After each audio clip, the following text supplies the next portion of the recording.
नमस्कार दोस्तों, हिंदी के इस वीडियो में आप सभी का फिर से एक बार स्वागत है। आज इस वीडियो में हम अपना हिंदी का अगला पाठ जूलिया पढ़ने वाले हैं। जूलिया यह पाठ जो है उसके लेखक है अंतोन चेखव। नाम से ही हमें पता चलता है कि यह कोई अन्य लेखक है। इसका मतलब क्या है कि यह भारतीय लेखक नहीं है, यह रूसी लेखक है। रूसी मतलब रशियन। तो यह एक रशियन रूसी लेखक है और ये बहुत बड़े नाटककार है और कथाकार भी है। और इन्होंने इनके लेखन में और इनकी कहानियों में उन्होंने सामाजिक कुरीतियों का व्यंग्यात्मक वर्णन किया हुआ है। उनकी कहानियों में हमें पता चलता है कि किस तरह से इन्होंने सामाजिक कुरीतियों के बारे में लिखा है या उन पर कैसी आवाज़ उठाई है। प्रस्तुत पाठ जूलिया में भी इन्होंने इसी प्रकार की एक कुरीति समझो या व्यक्ति के दब्बूपन मतलब कि अन्याय के खिलाफ जो आवाज़ नहीं उठाता ऐसा आदमी, तो उसके बारे में कुछ प्रकाश डाला है। किस तरह से ऐसे आदमी को फंसाया जाता है। जो समाज के जो अमीर लोग हैं या फिर जिनके हाथ में कुछ सत्ता होती है, वे लोग गरीब लोगों को या फिर थोड़े से ऐसे बेजुबान लोगों को कैसे परेशान करते हैं, कैसे उन पर अन्याय करते हैं। तो हमें ऐसा नहीं करना चाहिए, अन्याय सहन नहीं करना चाहिए, उसके खिलाफ आवाज़ उठानी है और जो अपने हक का है वह हमें लेना ही लेना है। तो इसी मतितार्थ का यह एक पाठ है जूलिया। तो चलिए हम पढ़ते हैं जूलिया। बच्चों की गवर्नेंस जूलिया वासिलदेवना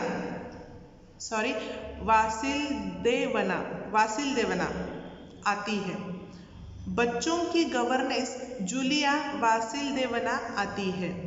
गवर्नेंस मतलब बच्चों को संभालने वाली। यह जो कहानी है, पाठ है, यह संवाद के रूप में हमारे यहाँ आया है। एक एकांकी का रूप में यहाँ पे आया है। एकांकी मतलब जिसमें छोटा सा नाटक, उसे एकांकी कहते हैं। वो बड़ा नाटक जो होता है वो 3 अंक का होता है, यह 1 ही अंक का है, छोटा होता है, उसे एकांकी कहते हैं। तो यह एक एकांकी है और इसमें संवाद के रूप में हमें यह पाठ बताया हमारे सामने है। तो जूलिया कहती है दबे स्वर में, आपने मुझे बुलाया था मालिक। गृहस्वामी मतलब उसका जो मालिक है, जिसके घर में यह काम करती थी, वह मालिक। हाँ बैठ जाओ जूलिया, खड़ी मत रहो। जूलिया बैठती हुई, शुक्रिया। गृहस्वामी, जूलिया, मैं तुम्हारी तनख्वाह का हिसाब करना चाहता हूँ। मेरे ख्याल से तुम्हें पैसों की ज़रूरत होगी और जितना मैं तुम्हें जान सका हूँ, मुझे लगता है कि तुम अपने आप पैसे भी नहीं मांगोगी, इसलिए मैं खुद ही तुम्हें पैसे देना चाहता हूँ। हाँ, तो तुम्हारी तनख्वाह 30 रूबल महीना तय हुई थी ना? तो यहाँ पे गृहस्वामी ने उसे, वह जो बच्चों को संभालने वाली थी, उसे बुलाकर हिसाब किताब करने के लिए, उस महीने का हिसाब किताब करने के लिए बुलाया था।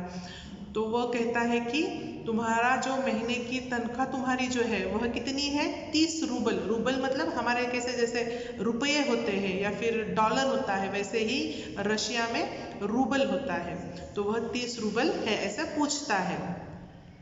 जूलिया विनीत स्वर में मतलब थोड़ा सा ऐसे रिक्वेस्ट के स्वर में, जी नहीं, या फिर दबे हुए स्वर में, जी नहीं मालिक, 40 रूबल। गृहस्वामी, नहीं भाई, 30। ये देखो डायरी।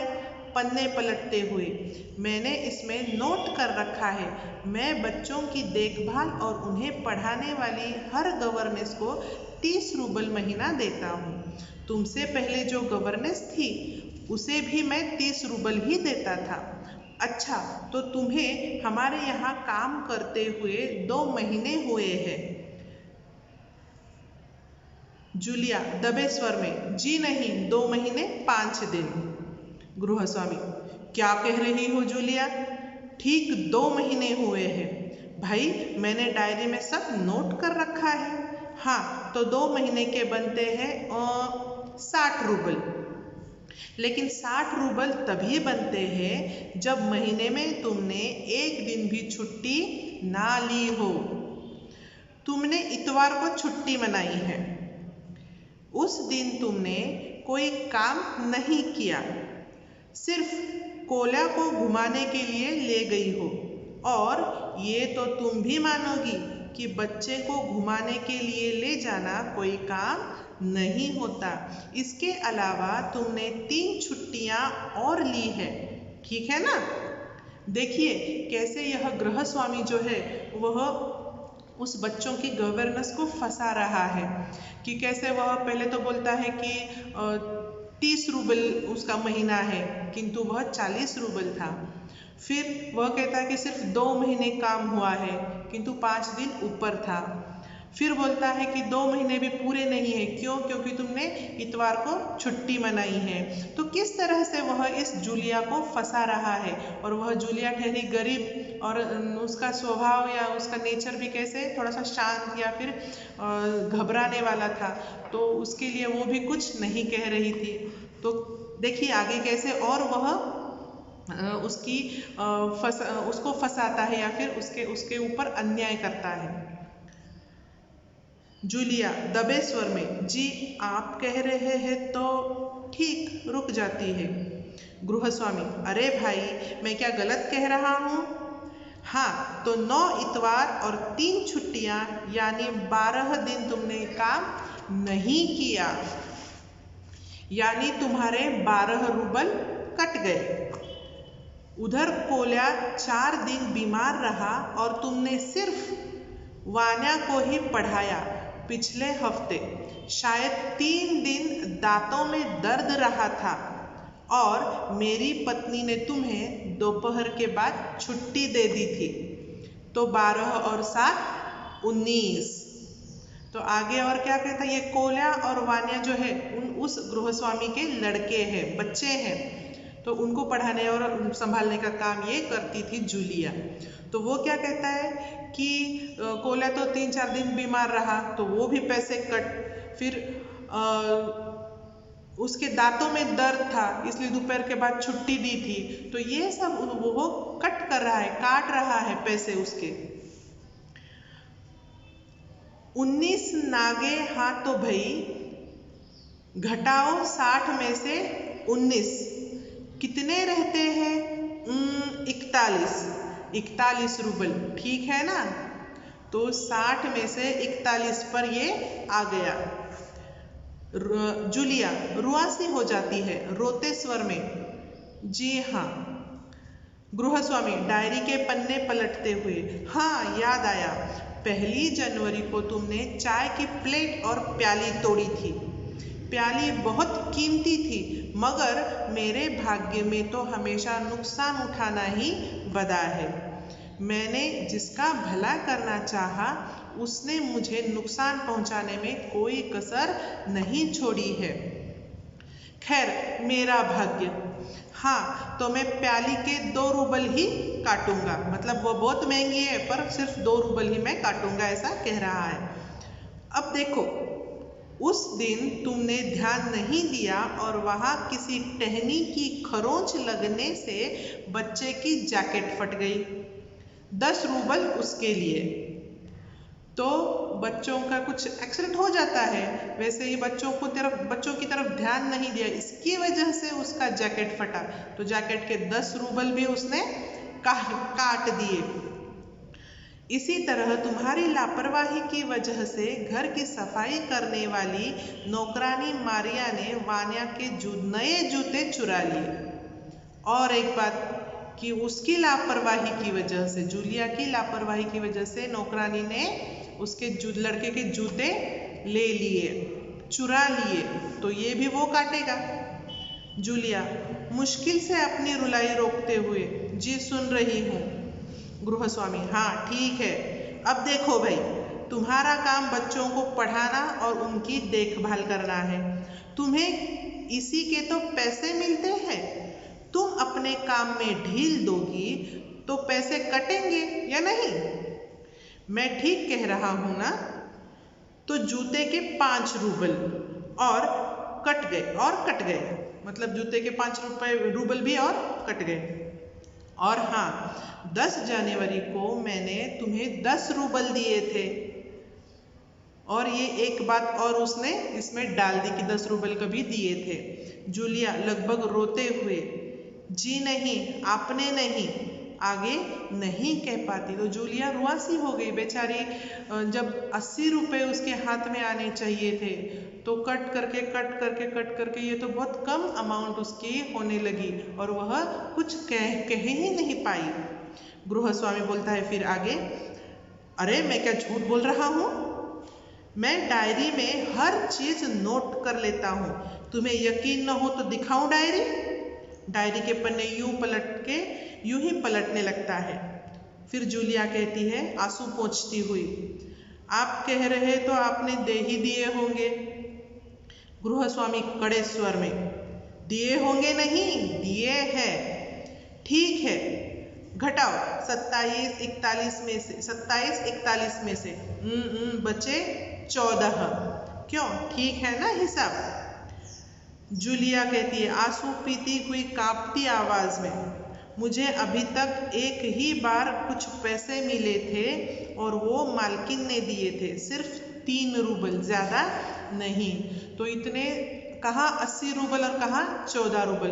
2 महीने काम करके 80 रुपये मिलने वाले थे इसको, तो उसके गृहस्वामी ने काट के सिर्फ 14 रुपये तक वह आया। तो जूलिया बोली कि कैसे बोल भी नहीं पा रही थी कि वो ऐसा नहीं है वैसा नहीं है, घबरा रही थी, उसे डर रही थी। तो वो कहते कि आपने तो नहीं दिए थे, ऐसा कह नहीं पाई। तो उसने क्या कहा कि मालकिन ने दिए थे एक बार, वो भी 3 रूबल। गृहस्वामी जैसे आसमान से गिरा हो, अच्छा, और इतनी बड़ी बात तुम्हारी मालकिन ने मुझे बताई तक नहीं? देखो, तुम न बताती तो हो जाता ना अनर्थ। खैर, देर से ही सही, मैं इसे भी डायरी में नोट कर लेता हूँ। डायरी खोलकर उसमें यूं ही कुछ लिखता है, हाँ, तो 14 में से 3 और घटा दो, बचते हैं 11 रूबल। देते हुए, संभाल लो, गिन लो, ठीक है ना?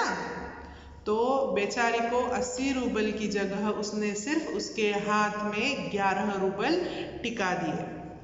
जूलिया कांपते हाथों से रूबल लेती है, कांपते ही स्वर में, जी धन्यवाद, कहती भी है धन्यवाद।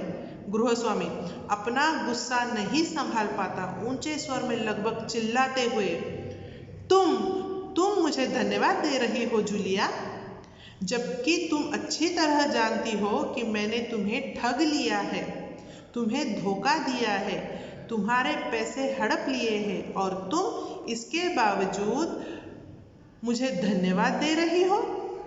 गुस्से में आवाज कांपने लगती है। तो यहाँ पे थोड़ा सा ट्विस्ट दिया है। तो यह जो गृहस्वामी था वह जूलिया को जूलिया के साथ मजाक कर रहा था कि अगर मैं ऐसा करूं तो जूलिया क्या करेगी, मैं ऐसा कहूं तो जूलिया क्या कहेगी, ऐसा वह थोड़ा सा मजाक कर रहा था। लेकिन जूलिया जो है वह इतनी डरपोक थी कि वह ये गृहस्वामी जो बोल रहा था वो मानते जा रही थी। भले ही उसको दुख हो रहा था, उसे परेशानी हो रही थी, गुस्सा आ रहा था, वह बहुत रुआसी हो गई थी, फिर भी उसने उस बात से इनकार नहीं किया, वो नहीं कर रही थी, जैसे जो भी है वह मान रही थी। तो इस बात पे गृहस्वामी को बहुत बड़ा गुस्सा आया। फिर आगे देखिए, जूलिया कहती है, जी हाँ मालिक। गृहस्वामी गुस्से से तुतलाने लगता है, जी हाँ मालिक, जी हाँ मालिक, क्यों जी हाँ मालिक? जूलिया डर जाती है, भयभीत स्वर में बोलती है, क्योंकि इससे पहले मैंने जहाँ जहाँ काम किया उन लोगों ने तो मुझे एक पैसा तक नहीं दिया, आप कुछ तो दे रहे हैं।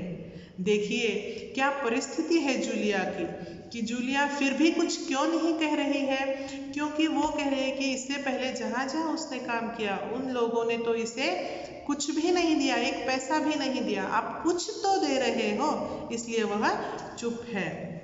गृहस्वामी क्रोध के कारण कांपते उत्तेजित स्वर में, उन लोगों ने तुम्हें एक पैसा तक नहीं दिया जूलिया, मुझे ये बात जानकर जरा भी आश्चर्य नहीं हो रहा है। स्वर धीमा कर, जूलिया, मुझे इस बात के लिए माफ कर देना कि मैंने तुम्हारे साथ एक छोटा सा क्रूर मजाक किया, पर मैं तुम्हें सबक सिखाना चाहता था। देखो जूलिया, मैं तुम्हारा एक पैसा नहीं मारूंगा जेब से निकालकर। ये है तुम्हारे 80 रूबल। मैं अभी इन्हें तुम्हें दूंगा, लेकिन इससे पहले मैं तुमसे कुछ पूछना चाहता हूँ। जूलिया, क्या ये ज़रूरी है कि इंसान भला कहलाने के लिए इतना दब्बू, भीरू और बोदा बन जाए कि उसके साथ जो अन्याय हो रहा है उसका विरोध तक न करे? बस खामोश रहे और सारी ज्यादतियां सहती जाए? नहीं जूलिया, नहीं। इस तरह खामोश रहने से काम नहीं चलेगा। अपने को बचाए रखने के लिए तुम्हें इस कठोर, क्रूर, निर्मम और हृदयहीन संसार से लड़ना होगा। अपने दांतों और पंजों के साथ लड़ना होगा, पूरी शक्ति के साथ। मत भूलो जूलिया, इस संसार में दब्बू और रीढ़ रहित लोगों के लिए कोई स्थान नहीं है, कोई स्थान नहीं है। यह जो आखिरी पैराग्राफ है, आखिरी अनुच्छेद है, वह बहुत ही महत्वपूर्ण है। सारा इस पाठ का सार इसी अनुच्छेद में आया हुआ है कि वह गृहस्वामी जूलिया को कहते हैं कि जूलिया, अगर इंसान अच्छा है, इसका मतलब ऐसा नहीं होता कि वो कुछ ना बोले, किसी को सब अच्छा अच्छा ही कहे, अच्छा अच्छा ही बोले, किसी को कुछ बोले नहीं, किसी को कुछ डांटे नहीं, किसी के विरोध में कुछ कहे नहीं। ऐसा नहीं होता। इसका अगर ऐसा नहीं किया तो इंसान अच्छा है, ऐसा नहीं होता। अगर हमारे ऊपर कोई अन्याय कर रहा है, हमें कोई ठग रहा है, हमें कोई परेशान कर रहा है, फंसा रहा है, तो निश्चय ही हमें अपनी आवाज़ को उठाना चाहिए, आवाज़ को बढ़ाना चाहिए। अगर ऐसा करोगी तो ही इस संसार में टिक पाओगी। ऐसे रीढ़ रहित मतलब क्या है कि रीढ़ मतलब ये जो अपना स्पाइन होता है ना, उसे रीढ़ कहते हैं। तो इसका मतलब कोई मान सम्मान अगर नहीं है तो ऐसे व्यक्तियों का कोई स्थान ये संसार में नहीं होता। इसलिए तुम्हें डटकर खड़ा रहना है और हिम्मत से, स्वाभिमान से जीवन जीना है। तो यहाँ ऐसे इस तरह से जो भी कोई अन्याय करे, तुम्हें फंसाए, चुपचाप नहीं सहना है। तो यही इस पाठ के माध्यम से अंतोन जी ने हमें यह बताने का प्रयास किया है। तो यहाँ पे ये पाठ खत्म हुआ है और आशा है आप लोगों को यह पाठ समझ में आया होगा। अगली वीडियो में एक नया पाठ, नया घटक लेके हम मिलेंगे। तब तक गुड बाय।